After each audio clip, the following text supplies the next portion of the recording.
Hello' everyone, আজি ৰাতিপুৱাই মোনালৈ ওলালোঁ বজাৰলৈ।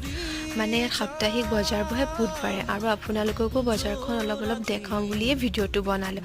পোনপ্ৰথমে গৈ পালোঁ মাছৰ বজাৰ। ভাবিলোঁ আজি মাছ খাওঁ, সেইকাৰণে মাছ লৈ ল'লোঁ। আৰু ইয়াত বিভিন্ন পাচলি ওলাই, মই নামবোৰ নাজানো কাৰণে লোৱাও নহয়, আৰু কেনেকৈ খায়ো নাজানো, লোৱা নহয়।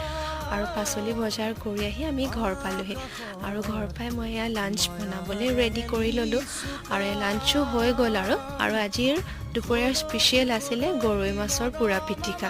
আৰু পিটিকা খাই বিৰাট ভাল লাগে দিয়কচোন। আমি অসমীয়া দেখাতে পিটিকাটো আমাৰ কাৰণে মেইন হয়, আৰু মাছৰ পিটিকা বুলি ক'লেতো ক'বই নালাগে। আৰু এয়া মোৰ লাঞ্চো ৰেডি হৈ গ'ল। আৰু লাঞ্চততো দেখিছেই, আজি দালি আছিল আৰু মিক্স ভেজ আৰু পিটিকা, মাছৰ পিটিকা, আৰু বিৰাটেই খাই ভাল লাগিলে আজিৰ ভাত সাজ। আশা কৰোঁ মোৰ মিনি ব্লগটো চাই ভাল পাব। ভাল পাই লাইক এটা আৰু চেনেলটো ছাবস্ক্ৰাইব কৰিব নাপাহৰিব।